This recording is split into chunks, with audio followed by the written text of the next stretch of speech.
ఇదే సర్వ విద్యానాం శ్రీ దక్షిణామూర్తి నమః. శ్రీధర స్వామినం నిత్యం బోధకారణమవ్యయం భావాతీతం మహం వందే సుఖజ్ఞానైక నిర్మలం వందారుజన మందారం వందే హంత నిరంతరం రామడుగు వంశజం శుద్ధం శివరామాఖ్య దీక్షితం బృహద్వాదిష్ట సిద్ధాంతం పూర్ణ బ్రహ్మోపదేశికం శ్రీ వెంకటేశ్వర యోగీంద్రం సద్గురుభ్యో నమో నమః. ఆత్మానాత్మ అతీతమనిశం కేవలాత్మోపదేశికం శ్రీ వేముల రామయ్యార్య యోగీంద్రం సద్గురుభ్యో నమో నమః. చరాచరమతీతం చ అచల పూర్ణోపదేశికా శ్రీ పూర్ణానంద పుల్లయ్యార్య సద్గురుభ్యో నమో నమః. పూర్ణబోధ సుధానిధిం పూర్వపుణ్య ఫలప్రదం వేదాంతానంద సద్గురుం వెంకటరమణార్య గురుం భజే. పూర్ణానంద పుల్లయార్య పుత్రరత్న మహాగురుం విష్ణానంద వివం దేవం కృష్ణమూర్తి నమో నమః. పరబ్రహ్మానందవర్షిం పరాపర సమాదర్శం జ్ఞానాజ్ఞానతీతానంద శ్రీ అశ్వత్యార్య నమో నమః. నమోస్తుతే. అస్మద్గురు సమారంభం కృష్ణ సాందీప మాధ్యమాం ఓంకారపీఠ పర్యంతం వందే గురు పరంపరం. శ్రీ సుప్రభాతం. అవ్యక్తాసు ప్రతిష్టా దేవా పూర్వా సంధ్యా ప్రవర్తతే ఉత్తిష్ట పరమ పురుషాయ కర్తవ్యం దైవమాన్నికం ఉత్తిష్టో ఉత్తిష్ట గురుదేవా ఉత్తిష్ట అచలధ్వజ ఉత్తిష్ట సర్వదేవేశ త్రైలోక్యం మంగళం కురు మాతః సమస్త జగతాం హిరణ్యగర్భ మనోహర దివ్యమూర్తి శ్రీ నిజగురు శ్రితజన ప్రియదానశీలి శ్రీమద్గురేశ దైతే తవ సుప్రభాతం. తవ సుప్రభాతమరేంద్ర వందితే భవతు ప్రసన్న హిరణ్మయావర్ణమండలి స్తుతి సాక్షిభూతామనంతరూపిణి వేదాంత విద్యదయితే తవ సుప్రభాతం. అత్యాది సప్త ఋషయా సముపాస్య సంధ్యాం ఆకాశతత్వమావర్ణరహిత అఖిలాంతరస్తాం బ్రహ్మైవ రూపత్వమేవ పరమార్థతత్వం. శ్రీ భాగవత కృష్ణ భూమ ప్రభో తవ సుప్రభాతం. వేదాంత సార సర్వం తత్వమేవ సత్యం త్రైలోక్యవశమానాయ సర్వం తవ స్వప్రకాశం భాషావతీర్ణ వేద్యం తవ బోధరూపం. శ్రీ భాగవత కృష్ణ భూమ ప్రభో తవ సుప్రభాతం. న శబ్ద పంకజం చాస్య నైవాస్తి తత్వం నిశ్శబ్ద శబ్దతీతం నిజతత్వరూపం తేజోంధకారరహితం బాహ్యస్వరూపం. శ్రీ భాగవత కృష్ణ భూమ ప్రభో తవ సుప్రభాతం. సభాయాంతరూసి త్వమేక సర్వం సమం హి సర్వే యపి శిష్టమవ్యయం అతత్వరూపతత్వం నహి వస్తు కించిత్. శ్రీ భాగవత కృష్ణ భూమ ప్రభో తవ సుప్రభాతం. వ్యోమవద్బహిరంతరస్థం యాలైష భూమా అశరీరతత్వమేకం అహం నమామి అగచ్చానంతదేవా అఖిలాంతరాత్మా. శ్రీ భాగవత కృష్ణ భూమ ప్రభో తవ సుప్రభాతం. విశుద్ధ నిర్గుణాత్మా గగనోపసదృశం నజ్ఞాతమమృత స్వరూపం సభాయాంతరస్థం పూర్ణాచల గురురేకం సువిశాలతత్వం. శ్రీ భాగవత కృష్ణ భూమ ప్రభో సల సుప్రభాతం. శ్రీ భూమరూపాదయాది గుణామృతాబ్ధి సర్వారిష్టనాశా జగదేక శరణ్యమూర్తి శ్రీ సత్యజ్ఞానానంతతీత నిత్యస్వరూప శ్రీభాగవత కృష్ణ భూమ ప్రభో తవ సుప్రభాతం. అజ్ఞానమూలహరణం తవ చరణతీర్థం, గురుపాదస్థానతీర్థం గుణరూపరహితం. త్వం వినా న కించిదాతీరం అవినాశతత్వం. శ్రీభాగవత కృష్ణ భూమ ప్రభో తవ సుప్రభాతం. ఇత్తం స్వప్నాంతరస్థం లిఖితం బ్రహ్మీశతత్వం. శుద్ధేషు శుద్ధావివచ పరిపూర్ణతత్వం. తేషాం ప్రభాత సమయే స్మృతిరహితభాజాం, ప్రజ్ఞానతీత పరమాం అప్నోతి సత్యం. శ్రీభాగవత కృష్ణ భూమ ప్రభో తవ సుప్రభాతం. ఇత్తం వృషాచలపతేరిహ సుప్రభాతం. ఏ మానవా ప్రతిదినం పఠితుం ప్రవృత్తః, తేషాం ప్రభాత సమయే స్మృతిరహితభాజాం, ప్రజ్ఞాన పరమాత్మ సులభాం పరమాం ప్రసూతే. శ్రీభాగవత కృష్ణ భూమ ప్రభో తవ సుప్రభాతం. శ్రీ పూర్ణానంద పుర్లయార్య తవ సుప్రభాతం. జై సద్గురు ప్రభు మహారాజ్ కు జై. జై పూర్ణానంద సద్గురు ప్రభు మహారాజ్ కు జై. జై విష్ణానంద కృష్ణమూర్చార్య సద్గురు ప్రభు మహారాజ్ కు జై. జై విరహితానంద వెంకటదాచార్య సద్గురు ప్రభు మహారాజ్ కు జై.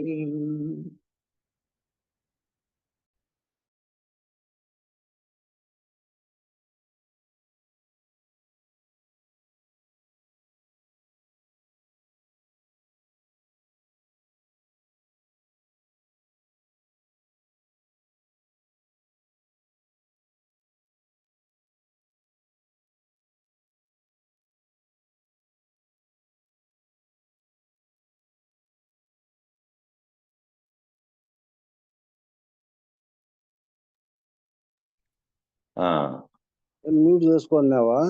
మ్యూట్ చేసుకొని నేను ఇప్పుడు కార్యక్రమం అంతా రికార్డ్ అవుతోంది కాబట్టి మధ్యలో జాయిన్ అయ్యే వాళ్ళు జాగ్రత్తగా మధ్యలో శబ్దాలన్నీ చేయకుండా అవసరమైనప్పుడు మాత్రమే మాట్లాడడానికి మ్యూట్ తీసుకోండి. మిగతా అప్పుడంతా మ్యూట్లోనే ఉండండి. ఎందుకంటే రికార్డింగ్ వల్ల ఇది మనం కొత్తగా పెట్టిన ఛానల్లోకి పెట్టడం జరుగుతుంది. మళ్ళీ రేపో ఎప్పుడో మన్నాడో ఇది ప్రోగ్రామ్ దాంట్లోకి వస్తుంది కాబట్టి ఇప్పటి నుంచి జాయిన్ అయ్యే వాళ్ళు కూడా 5 లోపల జాయిన్ అయ్యింటే అప్పుడు వాళ్ళు జయగురు కానీ ఏదైనా చెప్పినా సరిపోతుంది. కానీ ఇప్పుడు మధ్యలో కార్యక్రమం స్టార్ట్ అయిన నుంచి వచ్చేవాళ్ళు సైలెంట్గా మ్యూట్ అయిపోండి.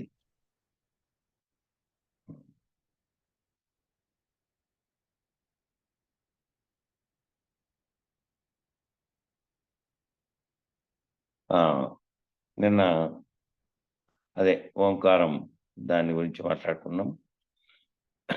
ఏమీ అనుకోకపోతే ఏమీ లేదు అంటే నీవు నాదబిందు కళాతీతం, నీవు ప్రణవాతీతం, నీవు నిశ్శబ్ద బ్రహ్మం, అదే బయలు. అందుకే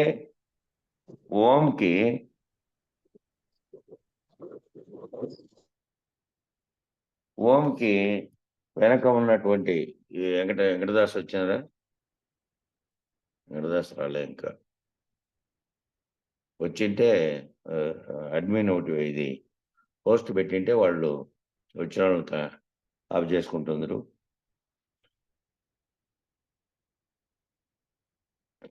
అందుకే ఓంకి వెనక పక్కన 0 పెట్టేసి ఎడమ పక్కన 0 పెట్టేసి నీకు మూలం లేదని నీ మూలాన్ని చూసుకో అని గురువు గారు పరబయలు చూపిస్తున్నారు. ముందు అవ్యక్తంగా ఉన్నప్పుడు ఓంకారం అనే దాంట్లో వ్యక్తమైన తర్వాత ఆ 0 చేరి వ్యక్తమైన తర్వాత ఓం అనేది వచ్చింది. అంతకుముందు ప్రణవం రూపంలో అవ్యక్తంగా ఉంది. ఆ అవ్యక్తంగా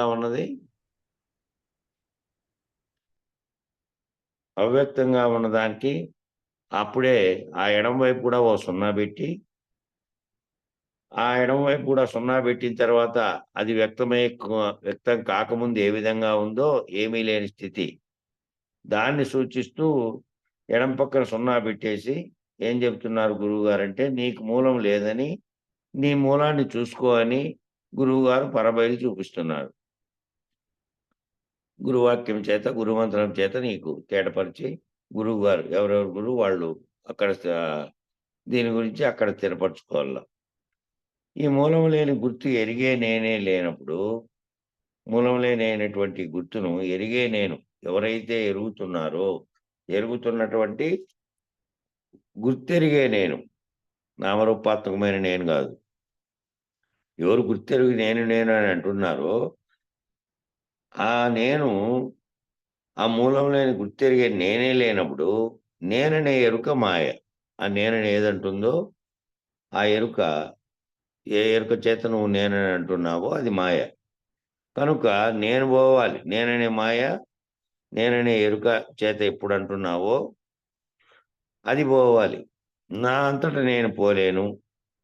నా అంతట నేనంటే శరీరమేమో తనంతట తాను పోతుంది, దాని ప్రయత్నం లేదు. ఇక్కడ గుర్తెరిగే ఎరుక, ఆ గుర్తెరిగే ఎరుకతో నేనని అంటున్నది నా అంతట నేను పోలేను. ఎందుకంటే కనపడే ప్రపంచంతో తాదాత్మ్యం చెంది ఉన్నా కాబట్టి. ఈ గుర్తెరిగే చైతన్యం యొక్క ఆత్మస్వరూపం, బ్రహ్మస్వరూపం విచారణ చేత, గురువు గారి చేత తెలుసుకొని ఆ నేనని పలుకుతున్న ఎరుక ఏదైతే ఉందో దానికి మూలం లేదని తెలుసుకొని ఆ గురు సూచన ద్వారా లేకుండా పోవాలి. నా అంతట నేను పోలేను కనుక లేకనే తోచిన నేను లేదని నిర్ణయమై, లేకనే తోచిన నేను లేదని ఆ నేననేదే లేదని నిర్ణయం అయితే, ఆ నిర్ణయం ఎవరి చేతే కావాలి? విచారణ చేత కొంత, గురువుగారి గురుకృప చేత నీవు నీ స్వరూపం తెలియబడి, వివరించబడి, నిర్ణయమై, నేను లేనని తెలిసాక భ్రాంతిరహితమై, ఆ నేను లేనని తెలిసిన తర్వాత భ్రాంతిరహితమై నేనే లేకుండా పోవాలి. నేనని పలుకుతున్నది ఏదైతే ఉందో, నేనని గుర్తెరుగుతున్నటువంటిది ఏదైతే ఉందో అది ఆ ఎరుక పోవాలి. సూక్ష్మ శరీరము.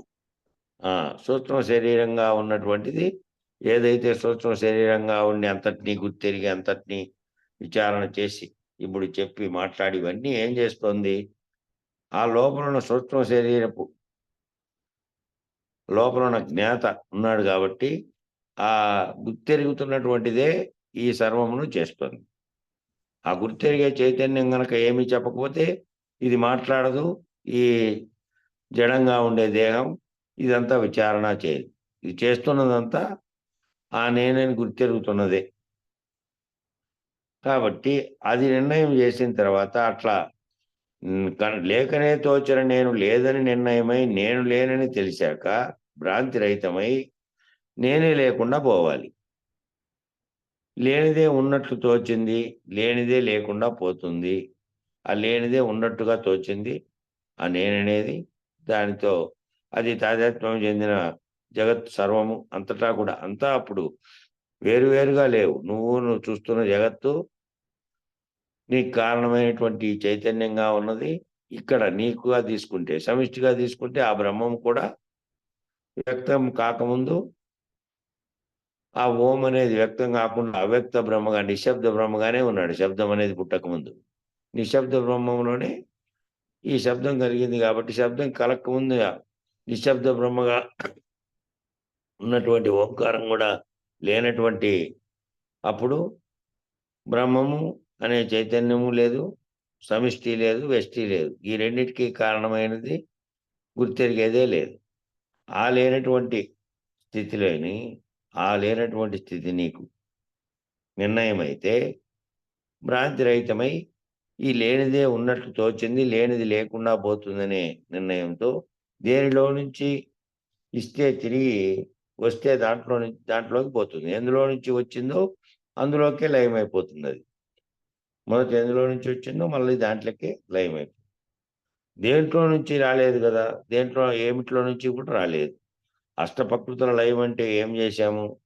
అష్టప్రకృతులు అనేటివి లయం అనే మాట వచ్చినప్పుడు ఏం చేశామంటే కర్మేంద్రియాలను, విషయేంద్రియాలను, జ్ఞానేంద్రియాలను, పంచప్రాణాలను, అంతఃకరణ చతుష్టయాన్ని, జ్ఞాతను వీళ్ళందరినీ సూక్ష్మభూతాల్లోకి లయం చేశాం.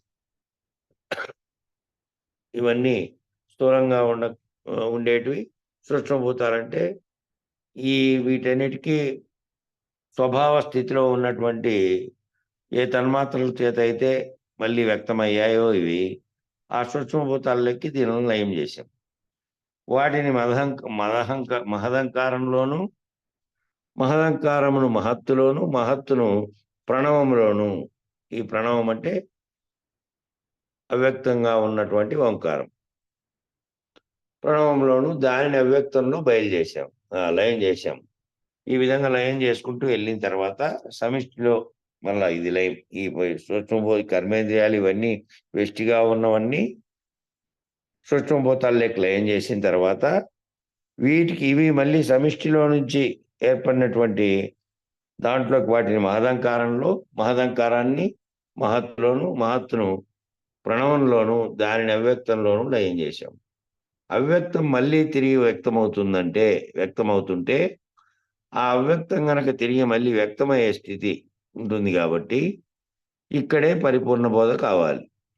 పరిపూర్ణ బోధ ఇక్కడ దాకా పోయిన తర్వాత ఇక అక్కడ కావాలి. ఎందుకంటే అవ్యక్తంగా ఉన్నటువంటి స్థితిలోకి పోయినిచ్చి కూడా నిశ్శబ్ద బ్రహ్మం నుంచి మళ్ళీ శబ్దము కలిగి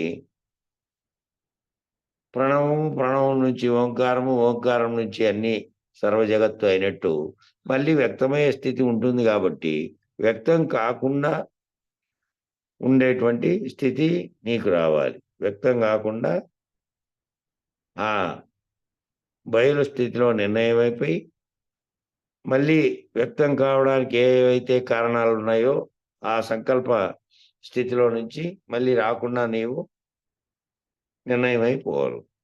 అప్పుడు పరిపూర్ణ బోధ ఈ స్థితిలో కావాలి. నీకు మూలం లేదని మహత్తు వెనుక సున్నా చూపిస్తూ నీకు మూలమే లేదని, ఏ మహత్తు అయితే ఇది దీంతో తాదాత్మ్యం చెంది మహదంకారం అనే అది తోచి ఓంకారం మొదట ప్రణవం రూపంలో ఉన్నప్పుడు అవ్యక్తంగా ఉన్నదే వ్యక్తం ఏ విధంగా అయిందో అట్లా మహత్తు వెనుక సున్నా చూపిస్తూ మహదంకారమై అష్టప్రకృతుల సృష్టి లేకుండా ఉండాలంటే, తిరిగి రాకూడదంటే ఏం చేయాలి? ఇప్పుడు ఆ మహత్తు వెనుక సున్నా చూసి ఈ మహదంకారము అయి మళ్ళీ అష్టప్రకృతులు అనేటివి ఆ అష్టప్రకృతుల సృష్టి లేకుండా ఉండాలంటే తిరిగి రాకూడదు. తిరిగి రాకూడదంటే ఏం చేయాలి? మహత్తుగా ఉన్నప్పుడే నాకు మూలం లేదని, మహత్తుగా ఉన్నప్పుడే అంటే వ్యక్తం కాకుండా ఉన్నటువంటి స్థితిలోనే మళ్ళా మహదంకారంగా సమిష్టి ఉనికి ఏర్పడింది. వెష్టి ఉనికిలాగే వెష్టికి అహం ఏర్పడినట్టే నేననేది అది దానికి కూడా మహదంకారం అనేది ఏర్పడకముందే అష్టప్రకృత సృష్టి లేకుండా ఉండాలంటే ఏం చేయమంటే మహత్తుగా ఉన్నప్పుడే మూలం లేదని, మహత్తుగా ఉన్నప్పుడే అది మహదంకారంగా స్ఫురణ కాకముందే మూలం లేదని షోడశీ మంత్రం చెప్పుకోవాలి.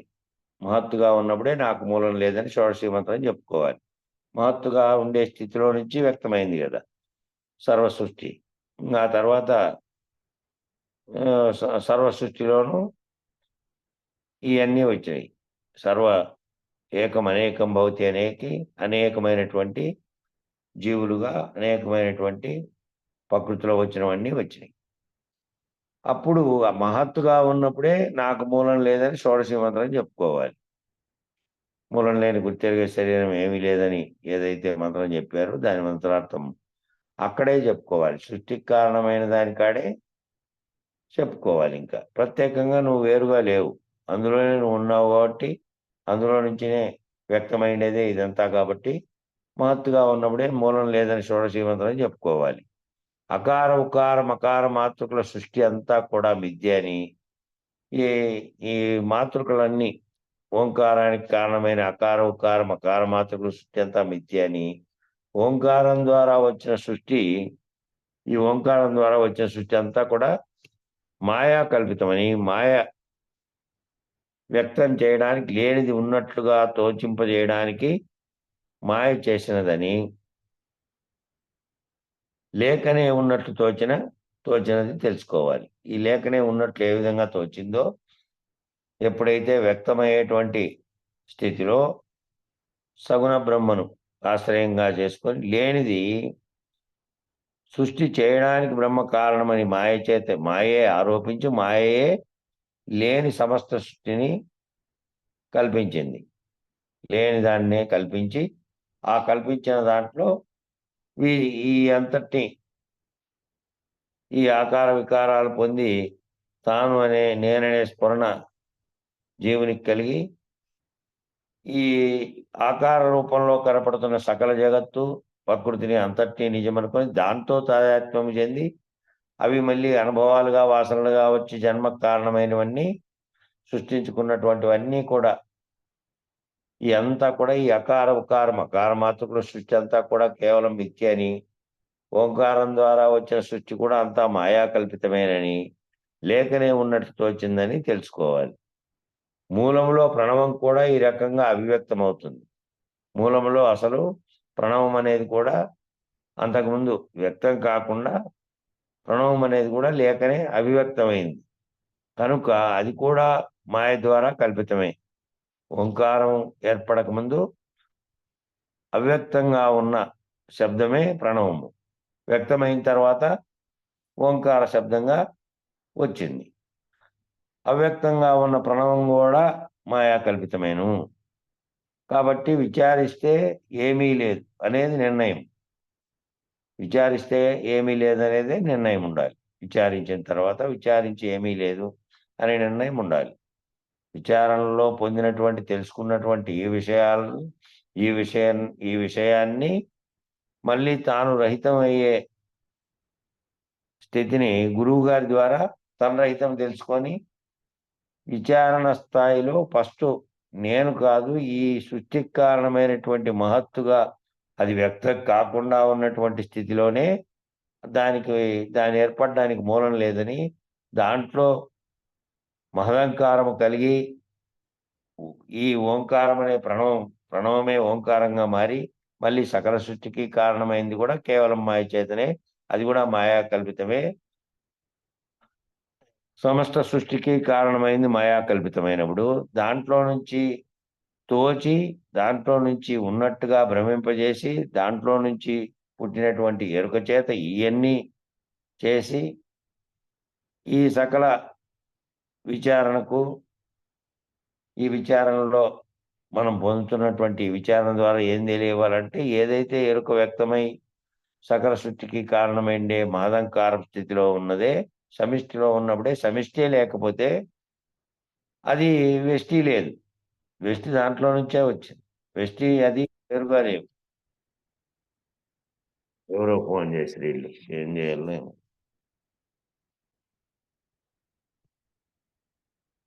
వెంకటదాస్ వచ్చినాడా? రాలేదు.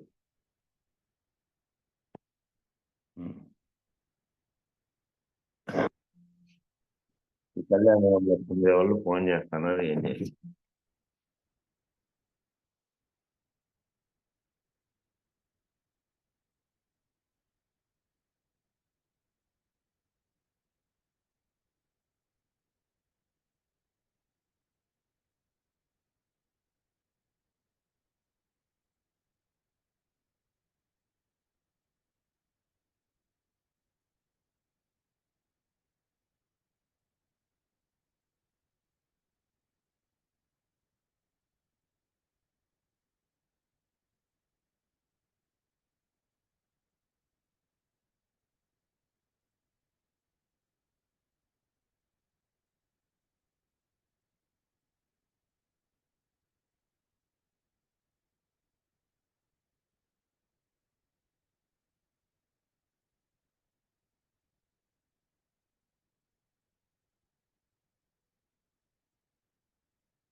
అట్లే మ్యూట్ లోనేమో ఉండవు చూడు.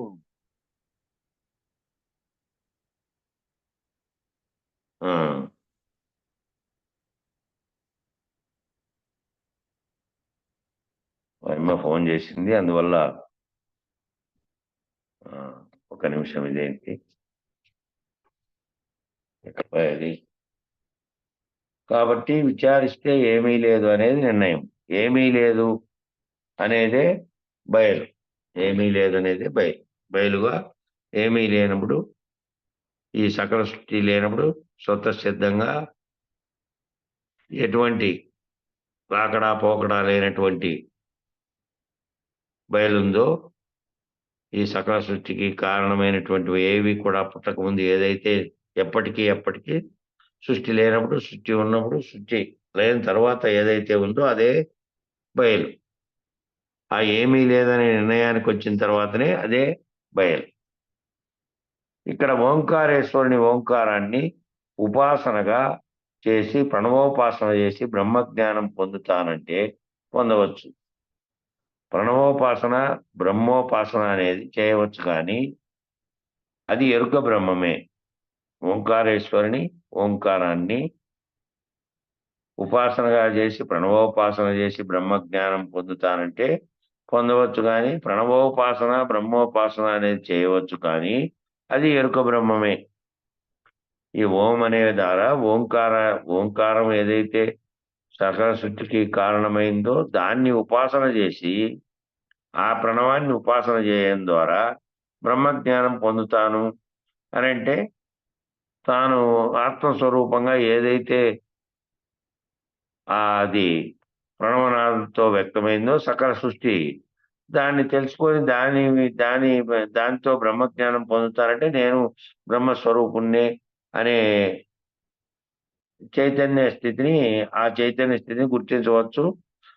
అయితే ఈ ప్రణవోపాసన, బ్రహ్మోపాసన అనేది చేయవచ్చు, కానీ అది ఎరుక బ్రహ్మమే. అది సృష్టికి కారణమైనటువంటి ఎరుక బ్రహ్మమే. బయలు నిర్ణయం కాదక్కడ. నువ్వెవరు, నేనని పలుకుతున్నది ఎవరు, ఆ పలుకుతున్నది ఎలా వచ్చింది, ఆ రావడానికి పూర్వము వెష్టిగా వచ్చి ఈ ప్రకృతితో ఉన్నటువంటి ఈ ఈ తనువులు అది రాకముందు ఏ విధంగా ఉంది అనేది సమిష్టిగా తీసుకొని, సమిష్టి ఉత్పత్తికి కారణం ఏమనేది తెలుసుకొని అక్కడి వరకు నువ్వు తెలుసుకుంటే నువ్వు మహావాక్య విచారం ద్వారా నువ్వే ఆ బ్రహ్మస్వరూపునివి అనేది తెలుసుకునే పనికి వస్తుంది. అది ఎరుక బ్రహ్మం గురించి తెలుసుకుంటే ఎక్కడి వరకు పనికి వస్తుందంటే అక్కడ వరకు పనికి వస్తుంది. బయలు నిర్ణయం అనేది కాదు, అక్కడ పరబ్రహ్మ నిర్ణయం కాదు. పరబ్రహ్మ నిర్ణయం కేవలం శ్రవణ మనన నిధిధ్యాసల వల్లనే అవుతుంది. ఆ పరబ్రహ్మ నిర్ణయం అనేది శ్రవణము, మననము, నిధిధ్యాసలు, వినడము, మననం చేసుకోవడం, దాన్ని తెలిసి దాన్ని నిధిగా పెట్టుకోవడం వల్లనే అవుతుంది. అది కూడా గురువు దగ్గర విచారణ చేసి, గురువు లేకుండా గ్రంథంలో చదివితే కాదు, గురువు దగ్గర విచారణ చేసి దానివల్ల అయితే అవుతుంది. ఈ కుండలిని జాగరణ వల్ల కాదు. ఈ కుండలిని వల్ల, జాగరణ చేయడం వల్ల, శ్వాస మీద ధ్యాస, ధ్యానం వలన, ఇట్లాంటి వాటి వల్ల పరబ్రహ్మ నిర్ణయం అనేది తెలియబడదు. ఈ ధ్యానం అంతా కూడా ఒక ధ్యాన వస్తువు మీద పెట్టారు. ధ్యాన వస్తువు కూడా కల్పితమే. ధ్యాన వస్తువు అనేది కూడా కల్పితమే. ఓంకారమే కల్పితమయ్యాక, సృష్టికి కారణమైనటువంటి ఓంకారమే కల్పితమైనాక, కల్పిత ఓంకారముతో ఉపాసన చేస్తే కల్పిత బ్రహ్మమే అవుతాడు కదా. కల్పించినటువంటి ఆ ఓంకారంతోనే దాని మీద ఉపాసన చేస్తే కల్పిత బ్రహ్మమే అవుతావు కదా. ఓంకారం వలన అకార, ఉకార, మకార శబ్దములు వస్తే శబ్ద బ్రహ్మమే అవుతావు కదా. ఇక్కడ శబ్దం బ్రహ్మం కాదు. శబ్ద బ్రహ్మం కూడా శబ్దంగా కాకముందు అవ్యక్తంగా ఏదైతే నిశ్శబ్ద బ్రహ్మం ఉన్నదో, ఓంకారం పుట్టకముందు, ప్రణవం శబ్దంగా మారకముందు నిశ్శబ్ద బ్రహ్మ అయినా గాని శబ్దం యొక్క అవ్యక్త స్థితిలో ఉన్న నిశ్శబ్దము అయితే మళ్ళీ వ్యక్త బ్రహ్మలేకి, శబ్ద బ్రహ్మలేకి వచ్చి ఎరుక బ్రహ్మ అవుతావు కదా. ఒకవేళ అట్లయిదామనుకుంటే కూడా ఆ నిశ్శబ్ద బ్రహ్మంలో నుంచి, ఆ నిశ్శబ్ద బ్రహ్మంలో ఏముంది, శబ్దం అనేది అవ్యక్తంగా ఉంది, నిశ్శబ్దంగా. మళ్ళీ వ్యక్తమైనప్పుడు శబ్దం అవుతుంది అది. కాబట్టి అట్లున్నటువంటి నిశ్శబ్దం కూడా మళ్ళీ వ్యక్త బ్రహ్మలేకి, శబ్ద బ్రహ్మలేకి వచ్చి మళ్ళీ ఎరుక బ్రహ్మ అయ్యే అవకాశం ఉంది. కాబట్టి కనుక నీకు మూలం లేదన్నప్పుడు వెనుక సున్నా పెట్టుకుంటే వ్యక్తావ్యక్తములు రెండూ కానిదేదో, అంటే అవ్యక్తంగా గాని వ్యక్తంగా గాని రెండూ కానటువంటి స్థితి ఏదైతే ఉందో ఆ బయలు వ్యక్తం కానిది, అవ్యక్తము కానిది. అవ్యక్తంగా ఉన్నప్పుడు ఆ విధంగా ఉంది అంటే అవ్యక్తం అనేది ఎప్పుడైనా వ్యక్తమయ్యే స్థితిలోకి వస్తుంది కాబట్టి నిశ్శబ్దంగా ఉన్నటువంటి బ్రహ్మం కూడా మళ్ళీ శబ్ద బ్రహ్మగాను మళ్ళీ ఎరుక బ్రహ్మగాను అయ్యే అవకాశం ఉంటుంది కాబట్టి నీకు మూలం లేదు అన్నప్పుడు వెనుక సున్నా పెట్టుకుంటే వ్యక్తావ్యక్తములు రెండూ కానిదేదో, ఇటు వ్యక్తమైనటువంటి తర్వాత కలిగినటువంటి ఈ రూపం కానీ అవ్యక్త స్థితిలో ఉన్న అవ్యక్తం కూడా కానిది. అవ్యక్తము అంటే మళ్ళా వ్యక్తమయ్యే అవకాశం ఉంది. వ్యక్తావ్యక్తములు కూడా రెండూ కానిది ఏదైతే ఉందో ఆ వ్యక్తావ్యక్తములు రెండూ కానిదేదో అది బయలు. ఆ బయలు నిర్ణయాన్ని మనం గురుకృపతో తెలుసుకొని దృఢం చేసుకోవాలి. ఆ బయలు నిర్ణయం ఎట్లా చేసుకోవాలి? గ్రంథంలో విచారణ చేసి శ్రవణ మన నిధిధ్యాసలన్నీ కూడా కేవలం ఇందులో ఉన్నటువంటి జ్ఞానం మాత్రమే అందులో నిధిధ్యాసలుగా ఉంది. అక్కడి వరకు ఈ తెలుసుకునే విచారణ పూర్తి అయిపోయి నువ్వు గురుకృపతో బయలు నిర్ణయంగా అయినప్పుడు తెలుసుకున్న జ్ఞానము లేదు, అంతకుముందు ఉన్నటువంటి అజ్ఞానము లేదు, రెండు జ్ఞానాజ్ఞానములకు అతీతమైనది. అట్లా ఇప్పుడు వ్యక్తావ్యక్తములకు అతీతమైనటువంటి బయలు, వ్యక్తము అవ్యక్తము రెండూ కానిది. అవ్యక్తంగా ఉంది అంటే అవ్యక్తం నిశ్శబ్ద బ్రహ్మే మళ్ళీ శబ్ద బ్రహ్మగా అయింది కాబట్టి ఆ ఎరుక బ్రహ్మం కూడా కాకుండా ఉన్నటువంటి దాన్ని తెలుసుకోవాలంటే నీకు మూలం లేదు అన్నప్పుడు వెనుక సున్నా పెట్టుకుంటే వ్యక్తావ్యక్తములు రెండు కానిది ఏదైతే ఉందో అదే బయలు. ఆ బయలు నిర్ణయాన్ని మనం ఎట్లా ఈ విచారణ ద్వారానే కాకుండా మళ్ళీ గురుకృపతో తెలుసుకొని దృఢం చేసుకోవాలి. గురుకృపతో ఆ గురువు గారు నీకు దృఢపరిచి ఇదిగో నాయనా నువ్వు ఈ రకంగా అయితే లేవు, ఈ కనపడుతున్నదంతా మూలం లేని గుర్తెరిగే శరీరం ఏదైతే గుర్తెరుగుతుందో సర్వ జగత్తును ఆ గుర్తెరుగుతున్న నేననుకుంటున్నటువంటిది నిజానికి నేననే స్ఫురణ కలిగిండే కారణం ఎక్కడి నుంచి వచ్చిందో అది వివరించి ఇందాక చెప్పినట్టు మహత్తు స్థాయిలోనే సృష్టికి కారణమైన దాన్ని కొట్టేసి అది కూడా లేదు, అది కూడా కేవలం మాయ చేత కల్పించబడింది. ఇక అది కూడా కల్పించబడింది అంటే ఆ ఓంకారం అనేది కూడా అవ్యక్త స్థితిలో నిశ్శబ్దంగా ఉన్నటువంటి బ్రహ్మం కూడా లేదు. వ్యక్తమైన శబ్దం కానీ వ్యక్తం కానప్పుడు నిశ్శబ్దంగా ఉన్నది కానీ నిశ్శబ్దములు రెండూ కూడా లేనటువంటి వ్యక్తావ్యక్తములు కానటువంటి బయలు ఏ విధంగా ఉంది అనేది గురుకృప ద్వారా నీవు తెలుసుకొని దృఢం చేసుకోవాలి. విచారణ ద్వారా విషయ జ్ఞానం ఏర్పడుతుంటూ పోయే కొద్దీ మళ్ళీ దీన్ని గురువు గారి వద్ద గురుకృప చేత నువ్వు దృఢం చేసుకోవాలి. అప్పుడు ఆ భావంతో నువ్వు ఆరూఢుడు అయిన తర్వాత ఇంకా మళ్ళీ మూలం లేని గుర్తెరిగే శరీరం ఏమీ లేదనే వాక్యం రీతిలో కాకుండా భావం రీతిలో నిర్ణయం అయిపోయి అభావ స్థితికి చేరుకోవాలి. కనుక ప్రణవ ప్రకరణం అని ఏదైతే చెప్పామో ఈ ప్రణవ ప్రకరణం ఓంకారం అనే మాటతో మొదలైంది కాబట్టి ఈ ప్రకరణం ఏదైతే చెప్పామో అది అచల పద్ధతికి తిప్పాము. అది అచల పద్ధతిలోకి తిప్పి వివరించుకుంటూ వెళ్ళాము. ఈ అచల పద్ధతికి తిప్పితే ఓంకార ఉపాసన ప్రణవ బ్రహ్మ ప్రణవేశ్వరుడు అయ్యేదాకా పనికొస్తుంది. ఈ అచల పద్ధతి కనుక ఈ విచారణ కొనసాగిస్తే ఏ నిర్ణయం లేకొచ్చింది అంటే ఈ అచల పద్ధతి కనుక తిప్పితే ఓంకార ఉపాసన అనేది ప్రణవ బ్రహ్మ, ప్రణవం అనే అవ్యక్త స్థితిలో ఉన్న ఓమే ప్రణవం మొదటి శబ్దం. ఆ ప్రణవ బ్రహ్మ ప్రణవేశ్వరుడు అయ్యేదాకా ప్రణవ బ్రహ్మ వ్యక్తమయ్యి ప్రణవేశ్వరుడు అయ్యేదాకా అది పనికొస్తుంది. ఆ ప్రణవం దేంట్లో నుంచి వచ్చిందో దానికి అది అవ్యక్తంగా ఉన్నటువంటిది వ్యక్తమైన తర్వాత ఓంకారంగా అకారమకారాలతో కూడి వచ్చినాయి అన్ని నాదబిందు కళలన్నీ అన్ని. ఆ తర్వాత ఒక్కటొక్కటిగా మహత్వమాదంకారం ఈ సర్వమును వచ్చిన తర్వాత మళ్ళా బ్రహ్మాండం అంతా ఏర్పడింది. దానికి ముందు ఉన్నటువంటి ప్రణవముగా ఉన్నటువంటి అంటే ఆ ఏదైతే ఓంకార శబ్దం అవ్యక్తంగా ఉన్నదో ఆ స్థితిలో వరకు అది అయ్యేదాకా పనికొస్తుంది. కానీ ఆ తరువాత పరిపూర్ణ బోధలో ప్రణవం కూడా లేనిదని తెలియాలి కదా. పరిపూర్ణ బోధలో ఈ ప్రణవం ఏదైతే ఉందో, ప్రణవం అనే అవ్యక్తంగా ఉన్నటువంటి ఓంకారము శబ్ద రూపంలో వ్యక్తమై అకారం అకార ఉకారములు కలిసిన తర్వాత ఓంకారంగా మారింది. అది కూడా లేనిది, అది కూడా మాయ చేతనే, మాయ అనే దాని చేతనే ఏర్పడింది అని తెలియాలి కదా.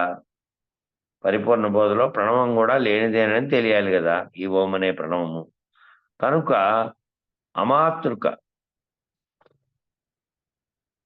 అంటే అకార మాతృక లేదు, ఉకార మాతృక లేదు, మకార మాతృక లేదు. ఆ 3 రకాలైనటువంటి మాతృకలు లేవు. 3 మాతృకలతోనే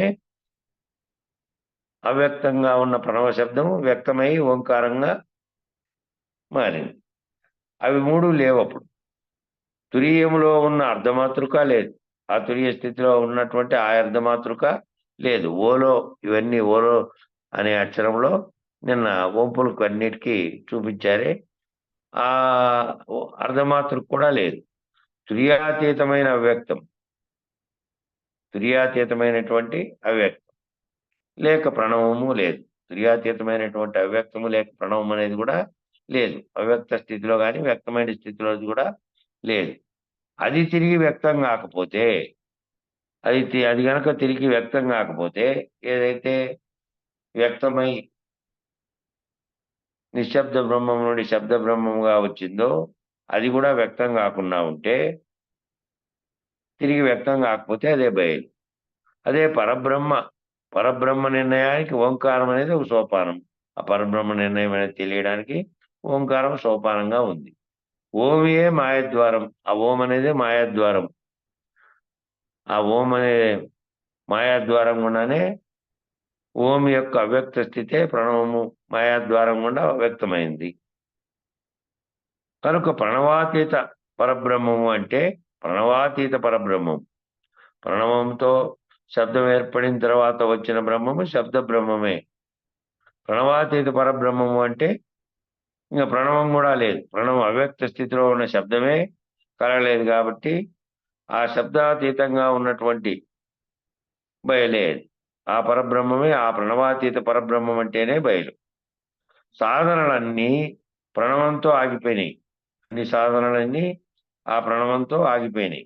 ఆ పైన పరబ్రహ్మ అవ్వాలంటే ఏ సాధన నీకెందుకు, వీసానికి పనికిరాదని మొదలుపెట్టాం. ఇక ఈ సాధనలన్నీ ఏటికి, నువ్వు నీ నీ వెస్టికాట్ నుంచి నిన్ను నీవు తెలుసుకుంటూ నీ శరీరంలో ఉండే సాంఖ్య విచారణ అంతా చేసి, అది చేసిన తర్వాత మళ్ళీ తారకం విచారణ చేసి, ఆ తర్వాత అమనస్కం విచారణ చేసి, ఈ అన్నిటికీ కారణమైనటువంటివి ఈ సకల సృష్టికి ఉన్న చైతన్యము, నీలో ఉన్న చైతన్యము, ఈ రెండు కలగడానికి కారణమైనటువంటి బ్రహ్మం అనేది ఎట్లా వ్యక్తమైంది అని దాన్ని తెలుసుకొని బ్రహ్మస్వరూపుడుగా మారే వరకు విచారణ అంతా, ఈ సాధనలన్నీ చేసి ఆ స్థితిని పొందే వరకు, మహావాక్య విచారణలో నేను బ్రహ్మని తెలుసుకునే వరకు పోయింది ఈ విచారణ అంతా. ఈ విచారణ సాధనలన్నీ ఆడాగిపోయినాయి. ఆ ప్రణవం కాటికి పోయిన తర్వాత ఆగిపోయినాయి. ఇంక మళ్ళీ ఆ పైన ఉండేది, ఆ ప్రణవం వ్యక్తం కాకమున్నటువంటి స్థితిని, బయలు స్థితిని తెలియబడడానికి వ్యక్తమైనటువంటి దాంతో వ్యక్తావ్యక్తములు కాని దానిని తెలుసుకోవాలంటే ఇంకా అప్పటి నుంచి అప్పుడు ఏం చెప్పారు, ఇంకా ఆ పైన ఉన్నటువంటి ఆ పరబ్రహ్మ నిర్ణయం అవ్వాలంటే ఏ సాధన నీకెందుకు, వీసానికి పనికిరాదని మొదలుపెట్టాము. ఇక కృష్ణప్రభువులు చెప్పినట్టు ఈ సాధనలన్నీ అది తెలియబడే ఆ నిర్ణయం వరకే. ఎరుక పుట్టుకకు కారణమైన బ్రహ్మం వరకు విచారించి నేనే ఆ బ్రహ్మనైని తెలుసుకొని, నువ్వు వేరుగా లేవని తెలుసుకొని ఆటి వరకు తెలియబడ్డానికే ఆ సాధనలన్నీ.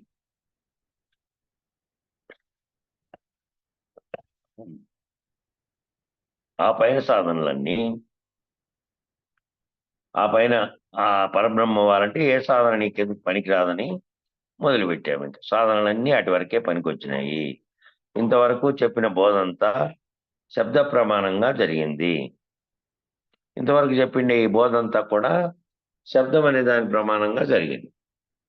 మనం దేనివల్ల మాట్లాడుతున్నాం, దేనివల్ల మాట్లాడుతున్నామో అది శబ్ద ప్రమాణంగా చెప్పుకుంటూ విచారణ చేసుకుంటూ వచ్చాం, మాట్లాడుకుంటూ.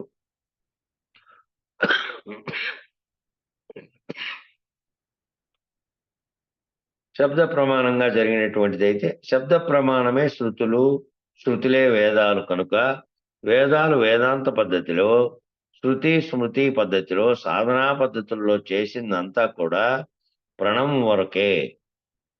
ఈ ప్రణవం అనేది మొట్టమొదట పుట్టినటువంటి శబ్దం. ఆ శబ్దానికి పుట్టినటువంటి అవ్యక్తంలోంచి వ్యక్తమై అకార ఉకార మకారములతో కూడి ఏర్పడిండే ఆ ప్రణవం అనేది శబ్దంగా అయిన తర్వాత ఏ విధంగా మళ్ళీ మహత్తు మహదంకారం కలిగి సకల సృష్టి జరిగిందనే విచారణ చేశామో ఆటి వరకే ఇవన్నీ జరిగినవి. ఈ బోధంతా శబ్ద ప్రమాణంగా వచ్చింది. ఆ శబ్ద ప్రమాణమే శృతులు, శృతులే వేదాలు కనుక వేదాలు వేదాంత పద్ధతిలో, శృతి స్మృతి పద్ధతిలో, సాధనా పద్ధతుల్లో ఇదంతా చేశాం. ఇదంతా కూడా యాటి వరకేనంటే ప్రణవం వరకే. ప్రణవాతీత స్థితికి తీసుకెళ్లాలంటే ఏ సాధన పనికిరాదు. ప్రణవాతీత స్థితికి తెలియబడి ఆ స్థితికి తీసుకెళ్లాలంటే ఏ సాధన పనికిరాదు. ఈ సాధనలన్నీ పనికిరావు. గురు శిష్య న్యాయంగా జరగాల్సిందే. అది ఎట్లా జరగాలంటే గురు శిష్య న్యాయంగా మాత్రమే జరగాలి. ప్రణవాతీత స్థితిని నువ్వు ఎరగబడడానికి గురు శిష్య న్యాయంగా జరగాలి. ఈ గురు శిష్య న్యాయంగా జరగాలంటే స్థూల దృష్టి సూక్ష్మాతి సూక్ష్మ దృష్టిగా మారాలి. గమనించండి, ఇది ముఖ్యమైనటువంటి సూచన ఇక్కడ అంశం. గురు శిష్య న్యాయంగా ఇది గనక ప్రణవం వరకు విచారించిందంతా కూడా శబ్ద ప్రమాణంతో విచారించాం. వేదాలు శృతులన్నీ కూడాను ఏ దేంతో వచ్చాయి, దానికి అంతకు ముందు ఉన్నటువంటి ఓంకారం అనేది శబ్ద రూపం ధరించక ముందు ప్రణవంగా అవ్యక్తంగా ఉన్నప్పటి స్థితి వరకు విచారించిందంతా కూడా శృతి స్మృతి పద్ధతిలో, సాధనా పద్ధతుల్లోనే చేసినదే. ఈ సాధనా పద్ధతుల్లో చేసిందంతా కూడా ప్రణవం వరకే. ప్రణవాతీత స్థితికి తీసుకెళ్లాలంటే ఈ సాధనలు పనికిరావు. ఈ సాధనలు ఆడి వరకు తీసుకెళ్ళినాయి నీకు. ఆడి వరకు తీసుకెళ్తేనే మళ్ళీ ఆ తర్వాత అవతలది కూడా ఇదంతా తీసుకెళ్లకుండా ఇవన్నీ ఏమొద్దులే ఒకటేసారి ఆ స్థితి పొందాలంటే అది చాలా కొంచెం కష్టమైన పని. పట్టుకొని మళ్ళీ నిలబడే కూడా కష్టమైన పనే అది. మళ్ళీ నిలబడాలంటే, ఆరుడై నిలబడిపోవాలంటే. కాబట్టి ఇదంతా చేసిన విచారణ అంతా సాధనలన్నీ కూడా ఆటి వరకు జరిగిన తర్వాతనే నీకు అర్థమయ్యే స్థితి వస్తుంది. కాబట్టి ఆ తర్వాత స్థితిని గురు శిష్య న్యాయంగా తెలుసుకోవాలి. దానికి కూడా ప్రణవాతీత స్థితి తెలిసి నువ్వు రహితం కావాలంటే గురు శిష్య న్యాయంగా జరగాలి. ఈ గురు శిష్య న్యాయంగా జరగాలంటే కూడా స్థూల దృష్టి సూక్ష్మాతి సూక్ష్మ దృష్టిగా మారాలి. స్థూలంగా కనపడే నీకు దృశ్య రూపంలో కనపడేది కానీ ఈ నామరూప జగత్తుతో కానీ వీటికి అతీతమైనటువంటి స్థితిలో నీ దృష్టి అంతా ఎట్లా మారాలి అంటే సూక్ష్మాతి సూక్ష్మ దృష్టిగా మారాలి. స్థూల దృష్టి స్థితిలో ఉండకూడదు. ఇంకా సూక్ష్మాతి సూక్ష్మ దృష్టిగా మారితే అప్పుడు చతుర్వేద సుశ్రుతలు స్థూలంగా కాకుండా సూక్ష్మంగా కూడా కాకుండా అశరీర పద్ధతిలో చేయాలి. ఈ చతుర్వేద సుశ్రుతలు సాధనా పద్ధతిలో ఉన్నప్పుడేమో గురువు గారి శరీరానికి చేసేవన్నీ పాదాభివందనం చేయడం, ఇవన్నీ చేయడం, గురువు గారికి అన్ని సపర్యలు చేయడం, ఇవన్నీ కూడా సాధనా పద్ధతిలో చతుర్వేద శుశ్రూషలన్నీ చేసావు. అదే చతుర్వేద శుశ్రూషలు ఆ స్థితి ప్రణవాతీత స్థితిని తెలుసుకునే స్థాయికి పోయినప్పుడు స్థూలంగా కాకుండా ఈ స్థూలంగా ఉండే శరీరానికి చేసే విధంగా కాకుండా సూక్ష్మంగా కూడా కాకుండా స్థూల సూక్ష్మాలతో కాకుండా అశరీర పద్ధతిలో చేయాలి. అశరీరుడుగా మారినటువంటి గురువు అశరీరుడుగా ఉండి శరీరమే ఉన్నప్పటికీ గుర్తెరిగే శరీరం లేదు గురువుకు. అతీత స్థితిలో ఉండే గురువే మళ్ళీ ఎరుకలోకి వచ్చి ఎరుక రహిత స్థితిలో ఉన్న గురువు ఎరుకలేకొచ్చి మళ్ళా బోధించాడు ఇదంతా. కాబట్టి ఆ బోధన తెలుసుకునే వరకు అదంతా విచారణ అయినంత కాలం ఆ చతుర్వేద శుశ్రూషలన్నీ స్థూలంగా చేసినావు. గురువు గారికి పాదాబంధనం కట్టించి గురువు గారికి చేసినటువంటి శుశ్రూషలన్నీ తనుమనదనములు అనేటివన్నీ అవన్నీ స్థూలంగా అట్లా చేసావు. కానీ ఇప్పుడు ఇంకా ఈ స్థితికి పోయిన తర్వాత స్థూల సూక్ష్మంగా కాకుండా స్థూలంగా సూక్ష్మంగా కాకుండా అశరీర పద్ధతిలో చేయాలి. అశరీర పద్ధతిలో అంగ శుశ్రూష, అశరీర పద్ధతిలోనే స్థాన శుశ్రూష, అశరీర పద్ధతిలో భావ శుశ్రూష, అశరీర పద్ధతిలోనే ఆత్మ శుశ్రూష చేసినప్పుడు ఆ అశరీరం పద్ధతిలో గురువులో మమేకమయ్యడం ద్వారా అప్పుడు నువ్వు నేను వేరుగా అనే శరీరాలనే భావన లేదు. శిష్యుడు స్థూలంగా ఆలోచించకూడదు. శిష్యుని తన దేహము కనపడే నామరూపాత్మకంగా, గురువును కూడా నామరూపాత్మకంగా కాకుండా దానికి అతీతంగా ఉన్నటువంటి అశరీర గురుమూర్తి, ఆ అశరీర గురుమూర్తి నువ్వు అశరీరుడైన తర్వాత నువ్వు అశరీరుడుగా మారినటువంటి శిష్యుడుగా అప్పుడు ఇద్దరుగా లేరు. గురువులోనే మమేకమై గురువు యొక్క అశరీర పద్ధతిలో గురువుతో మమేకం అవ్వడం ద్వారా ఆ గురువులో మమేకమైతే ఇంకా నువ్వు ఎరుక విడుస్తావు. ఈ ఎరుక లేదు. స్థూల ప్రపంచం మీద ఉండే ఎరుకను విడిచి అశరీర పద్ధతిలో ఉండే గురువు, అశరీర పద్ధతిలో ఉన్నటువంటి గురువుతో మమేకమైనప్పుడు ఇక ఎరుక విడుస్తావు. దానికి ముందు గురువు పరబయలు దర్శింపజేసి పరబయలు అనే దాన్ని దర్శింపజేసి ఎరుకను విడిపిస్తాడు. గురువు పరబయలు దర్శింపజేసి ఎరుకను విడిపిస్తే నువ్వు తన రహితం పొందినట్టు. నేను రహితం చెందినటువంటి స్థితి ఏ విధంగా ఉంటుందో అది గురువు గారు చెప్పినప్పుడు నువ్వు లేనప్పుడు నువ్వు అప్పుడు స్థూల ప్రపంచంలోని అనే భావనలోంచి ఎరుక అనే భావనలో నుంచి అశరీర పద్ధతిలో గురువు గారి దాంట్లో అప్పుడు ఇద్దరికి శరీరాలు లేనటువంటి అశరీర పద్ధతిలోకి ఇద్దరు అయిపోయారు. ఇద్దరికి ఎరుక లేరు. ఇద్దరుగా లేరు. ఇద్దరు ఒక్కరనేది లేదు. ఆ ఇద్దరు ఒక్కరు అనేది కూడా లేదు. గురువులో మమేకమైపోయిన తర్వాత అశరీర పద్ధతిలో గురువు ఆల్రెడీ పరిపూర్ణ నిర్ణయమైనటువంటి స్థితిలో ఉన్నాడు, ఎరుక నుంచి దాటుకొని. ఆ నిర్ణయమైన స్థితిలోకి పోయిన తర్వాత మళ్ళీ ఆ గురువు కూడా లేడు, అక్కడ శిష్యుడు లేడు. బయలు ఏ విధంగా ఉంది? ఇదంతా ఏమీ లేనటువంటి స్థితిలో, వ్యక్తం కానటువంటి స్థితిలో, వ్యక్తావ్యక్తములు కానటువంటి స్థితిలో, సకల సృష్టి లేనప్పుడు అంతటా ములుగుచ్చ సందు లేక నిండి ఉండి ఏ రకమైనటువంటి రాకడ పోకడలకు కానీ, ఏ రకమైనటువంటి వ్యక్తావ్యక్తములకు కానీ, పరిణామ వికారములకు కానీ దేనికి కూడా అవకాశం లేనటువంటి స్థితిలో ఏ విధంగా ఉందో అది అయిన తర్వాత అప్పుడు మీరిద్దరూ కూడా లేరు దాంట్లోనే ఎట్లా ఏ విధమైనటువంటి స్థితిలో ఉన్నారో దాంట్లోకి నిర్ణయం అయిపోయారు. ఇంకప్పుడు వేరే రకంగా చెప్పడానికి కానీ ఇదిగో ఇట్లా నాకు ఇద్దరము మాకు ఇట్లా అయిందని కానీ ఇంకోటి ఏది లేదు. ఇంకా ఏది లేనటువంటి స్థితిలోకి ఆ విధంగా పోయేకి అశరీర పద్ధతిలో శుశ్రూషలు చేసి అశరీర పద్ధతిలోనే గురువులో మమేకమై ఎరుకను విడుస్తావు. దానికి ముందు గురువు పరబయలు దర్శింపజేసి ఎరుకను విడిపిస్తాడు. ఇక్కడితో ఈ జ్యోతి స్వరూపము అంతా కూడా ఎరుకే. కనుక జ్యోతికి పరమైనది పరంజ్యోతి. ఈ పరంజ్యోతి సంగతే పరిపూర్ణ బోధగా అచల సిద్ధాంతం అక్కడ మొదలవుతుంది. ఇప్పుడు ఏదైతే జ్యోతి స్వరూపంగా ఉందో అదంతా కూడా ఎరుకే. కనుక జ్యోతికి పరమైనది, జ్యోతికి ఆవల, జ్యోతిగా కనపడినటువంటి జ్యోతికి ఆవలగా ఉండేది పరంజ్యోతి. ఈ పరంజ్యోతి సంగతే శబ్దాలు చేస్తున్నారప్ప, రికార్డ్ అవుతుంది.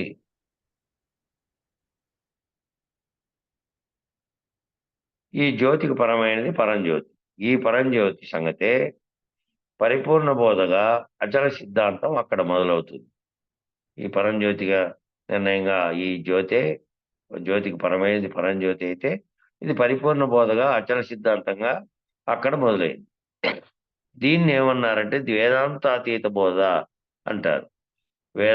వేదము అంటే తెలుసుకోబడేది అని, తెలుసుకోబడినటువంటి శాస్త్రంగా తయారు చేసి స్మృతులుగా తయారు చేసి అంతా కూడా ఇదంతా శబ్ద దీంట్లోనే వచ్చింది అని ఇంతకు ముందే చెప్పుకున్నాం.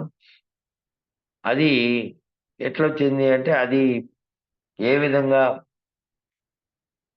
ఆ పరిపూర్ణ బోధగా అది అచల సిద్ధాంతంగా మొదలైంది అంటే మొదలైన తర్వాత దీన్ని వేదాంతతీత బోధ అని ఎందుకన్నారంటే వేదం అంటే తెలుసుకోవడం ఏదైతే ఉందో ఆ తెలుసుకోవడం ఆగిపోయి తెలుసుకున్నది తెలుసుకున్నవాడు ఎవరు లేనటువంటి అతీత స్థితిలో కాబట్టి వేదాంతాతీత బోధ అని దీన్ని అంటారు. అక్కడి వరకు పోయిన తర్వాత తెలుసుకున్నవాడు తెలుసుకున్న విషయం కానీ తెలుసుకున్నటువంటి గురు శిష్యులు ఇద్దరూ కూడా బయలు స్థితిలోకి పోయిన తర్వాత ఇక వాళ్ళ శరీరులుగా అశరీరులుగా అయిపోయిన తర్వాత ఈ వ్యక్తావ్యక్తములకు అతీతంగా ఉన్నటువంటి స్థితిలోకి పోయిన తర్వాత ఏది ఇంకా చెప్పడానికి వివరించడానికి కూడా లేనటువంటి స్థితిలోకి పోయిన తర్వాత ఉండేదాన్ని వేదాంతాతీత బోధ అని దీన్ని అన్నారు. పరిపూర్ణ బోధన వేదాంతాతీత బోధ అంటారు. ఈ పరిపూర్ణ బోధనే వేదాంతాతీత బోధ అంటారు. మిగిలినవన్నీ వేదాల ఆధారం చేసుకొని దాని వరకు అక్కడి వరకు చెప్పినవే అవి ఎరుక బ్రహ్మం వరకు చెప్పినవే ఆ మిగిలిన బోధన. కాబట్టి పరిపూర్ణ బోధన వేదాంతాతీత బోధ అంటారు. ఇంతవరకు జరిగిందంతా ప్రబోధ అయితే ఇప్పుడు వరకు బుక్లో వివరించుకుంటా వచ్చిందంతా ప్రబోధ. ప్రబోధ అంటే బోధను మీకు ప్రకృష్టంగా తెలియజేయడానికి అంటే ప్రకృష్టం అంటే తెలియజేయడానికి చెప్పుకుంటూ వచ్చినది. అయితే ఆ వేదాంతాతీత బోధను నిజ ప్రబోధ అంటారు. అంతవరకు జరిగిందంతా కూడా ప్రబోధ అయితే వేదాంతాతీత స్థితిలోకి చేరిన బోధను నిజ ప్రబోధ. ఇది నిజమైనటువంటి నిజ ప్రబోధ. ఇది వేదాంతాతీతమును తెలుసుకునే పరిపూర్ణ బోధన తెలుసుకోవడమే నిజ ప్రబోధ. అంతవరకు జరిగినవి దానికి ప్రబోధ అని పెట్టారు. వానికి తెలియజేయడానికి బోధించుకుంటూ వచ్చినవన్నీ కూడా లేనటువంటి స్థితిలోకి పోవడమే పరిపూర్ణ బోధ, వేదాంతాతీత బోధ. దానిని నిజ ప్రబోధ అంటారు. ప్రణవం అంటే అవ్యక్త శబ్దము. ఈ ప్రణవం అనేది కేవలం ఆ ఓం అని ఏర్పడక ముందు అవ్యక్తంగా ఉన్న శబ్దమే అకారం ఉకారం ఉకారాలతో కలిసి వ్యక్తమైన తర్వాత ఓంగా అయిందని, ఆ ఓం అంటే శబ్దం ధ్వనిగా ఉన్నది కాబట్టి ఆ ఓం అనే శబ్దం ధ్వనిగా ఉంది కాబట్టి ధ్వని రూపంలో బహిర్గతమైంది ఓం. ధ్వని రూపంలో బయటికి బహిర్గతమైనది ఓం. బహిర్గతం కాకమునుకున్నటువంటిది అవ్యక్త శబ్దం. బహిర్గతం కాకముందు శబ్దం లేదు, అక్కడ శబ్దం వ్యక్తం కాలేదు కాబట్టి అవ్యక్త శబ్దం. వ్యక్తం కానటువంటి అవ్యక్తంలో ఉన్నటువంటి శబ్దం అది ప్రణవం. అది ప్రణవ రూపంలో ప్రణవంగా ఉంది. వ్యక్తమైన తర్వాత ఓంకారమైంది. వ్యక్తావ్యక్తములు రెండూ కాని నిశ్శబ్ద బ్రహ్మమే అన్ని కాలాల్లో మార్పు చెందకుండా ఉంది. ఇట్లా ఓంగా ప్రణవంగా ఉండి వ్యక్తం కాకముందు ఉన్నప్పుడు నిశ్శబ్ద బ్రహ్మంగా ఉంది. ప్రణవం అనే శబ్దం వ్యక్తమై ఓంకారం అనే ధ్వనిగా మారిన తర్వాత శబ్ద బ్రహ్మమైంది. ఆ రెండూ కానప్పుడు, ఆ రెండూ కూడా బహిర్గతమైనదే కానప్పుడు ఓం బహిర్గతం కాకమునుకున్నటువంటిది అవ్యక్త శబ్దము. ఆ ప్రణవం మళ్ళీ ప్రణవంగా ఉంది.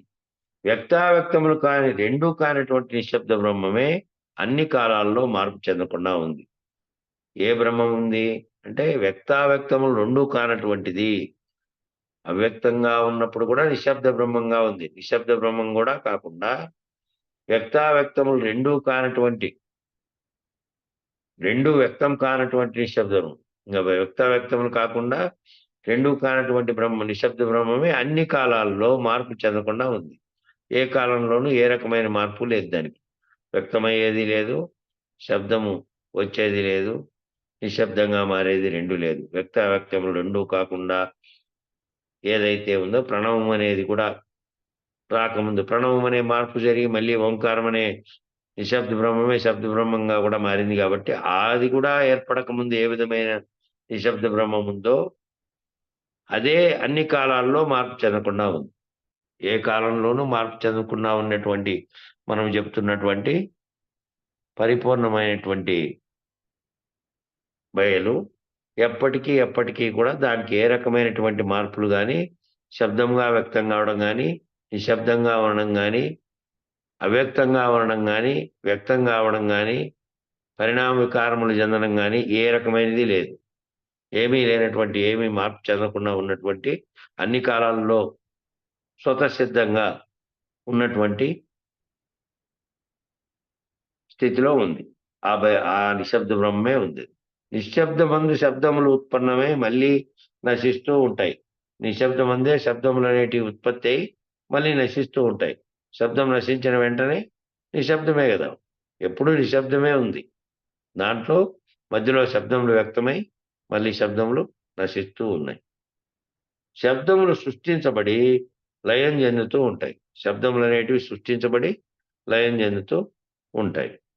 శబ్దములకే అది ఆది అంతము ఉన్నది. శబ్దాలకే ఆది అంతం అనేది ఉంది. నిశ్శబ్దం అనే దానికి లేదు. ఎప్పటికీ అది శాశ్వతంగా ఒకే రకంగా ఉంది. అది ఆది అంతము లేదు దానికి. శబ్దమే లేదు దాంట్లో. శబ్దం అనే దానికి మాత్రమే ఆది అంతములు ఉన్నాయి. శబ్దం మొదలు కావడం, మళ్ళీ శబ్దం నిలిచిపోవడం అనేటి ఉత్పన్నమై మళ్ళీ నశించే లక్షణం ఉన్నాయి దీనికి.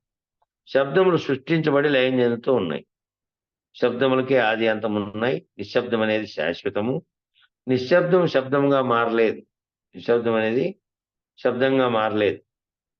నిశ్శబ్దం నిశ్శబ్దంగానే శాశ్వతంగా ఉండగా, నిశ్శబ్దం అనేది నిశ్శబ్దంగానే శాశ్వతంగా ఉండగా, ఒక శబ్దం ఉత్పన్నం కావడానికి ముందు అవ్యక్త స్థితిలో, తరువాత మహత్ స్థితిలో, తరువాత అకార ఉకార మకారములుగా వ్యక్తమైంది ఆ శబ్దం. నిశ్శబ్దం ఎప్పటికీ అట్లాగే ఉంది నిశ్శబ్దంగా. ఒక శబ్దం ఉత్పన్నం కాకుండా ఉన్నప్పుడు ప్రణవం అనే స్థితిలో ఉండి, ఉత్పన్నం కావడానికి ముందు అవ్యక్త స్థితిలో ప్రణవంగా ఉండి, తర్వాత మహత్ స్థితిలో మహత్ అనేది కలిగిన తర్వాత, ఆ తర్వాత అకార ఉకార మకారములు అనే మూడు అకార ఉకార మకారములు అనే మూడు మాతృకలుగా వ్యక్తమైంది. అవ్యక్త స్థితిలో ఉన్నదానిని నాదం అంటాం. అవ్యక్త స్థితిలో ఉన్నదాన్నేమో నాదము అన్నేము. శబ్దం అవ్యక్తంగా ఉందేమో దానినే ప్రణవము అంటాం. ప్రణవనాదం అని అంటాం. ప్రణవనాదం అంటే వ్యక్తం కాకుండా అవ్యక్తంలో ఉన్నటువంటి శబ్దం. వ్యక్త స్థితిలో ఉన్నదేమో ధ్వని రూపంగా మారింది, ధ్వని రూపంగా వచ్చింది. వ్యక్తమైన తర్వాత అంతకుముందు ప్రణవనాదంగా ఉన్నది వ్యక్త స్థితిలోకి వచ్చి ధ్వని రూపంలోకి మారింది. దానిని ఓంకారము అంటున్నాం. వ్యక్తమైన తర్వాత ధ్వని రూపంలోకి వచ్చిన తర్వాత ఉన్నదాన్ని ఓంకారము అంటాం. ఓము మహత్తు నుండే సృష్టి ప్రారంభమైంది. ఈ ఓం అనేది మహత్తు, ఆ ఓం అనేదే మహత్తు. ఆ మహత్తు నుండే సృష్టి ప్రారంభమైంది. ఓం బిందువు నుండి సృష్టి ప్రారంభమైంది. ఓం అనే బిందువు నుండి సృష్టి ప్రారంభమైంది. మహత్ అన్నా ఓం బిందువు అన్నా ఒక్కటే. మహత్ అన్నా ఓం అనే బిందువు అన్నా ఒక్కటే. తిరుగు ప్రయాణంలో మనమందరము ఓం బిందువుకు చేరాలి.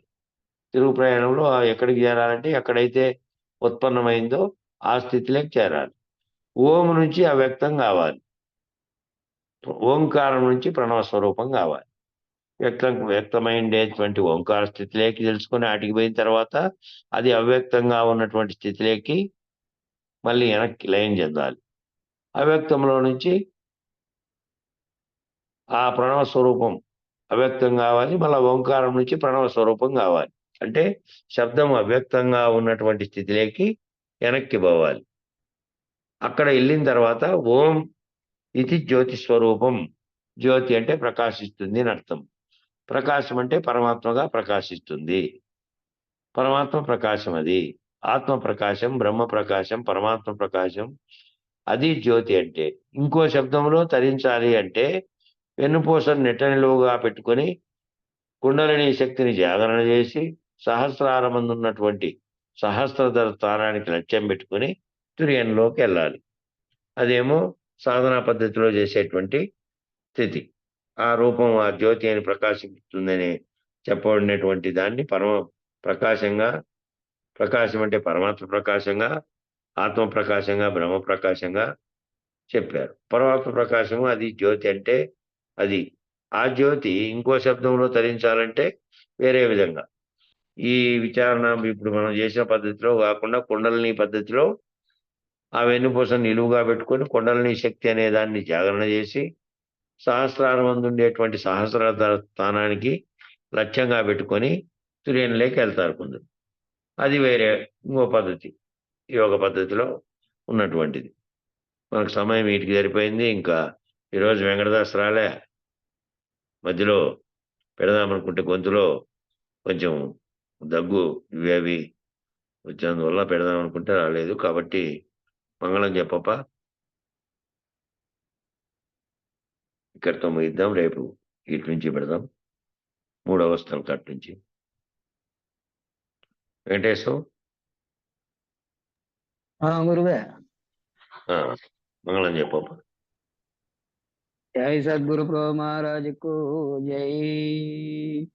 మంగళం మహానుభావ మంగళం పరమ ప్రభు మంగళం పరిపూర్ణ రూప మంగళం గుణగణ విభు మంగళము నీకు గురువర మంగళము పాహి పాయి ముని జన వనుత మంగళము సుజన రక్షక మంగళము దేవదేవ మహనీయ గునుమి మంగళారతి మదినందు కొనుమి మంగళమిస్తేమి మహదాంకారంబోను బంగారమును హృదయ పళ్ళెరామున నుంచి నింగే నేలకు నెలగుచుండిన నెరుకని కర్పూరమునువని మంగళారతి మిస్తిమి కమి మానుకొందుము ఎరుక చేష్టలు మహనీయ గునుమి మంగళారతి మదినందు కొనుమి మంగళం గురుదేవాయ మహనీయ గుణాత్మని సర్వలోక చరణ్యాయ సాధు రూపాయ మంగళం మంగళం మంగళం. జై సద్గురు ప్రభు మహారాజుకు జై. జై పూర్ణానంద పుల్లయ్యారు సద్గురు ప్రభు మహారాజుకు జై. జై విష్ణానంద కృష్ణమూర్తియారు సద్గురు ప్రభు మహారాజుకు జై. జై జ్ఞానాతీతానంద అశ్వత్థార్య సద్గురు ప్రభు మహారాజుకు జై. జై విరహితానంద వెంకటదాసార్య సద్గురు ప్రభు మహారాజుకు జై. ఇందుగల గురుభక్త మండలీకు జై. ఓం శాంతి శాంతి శాంతి.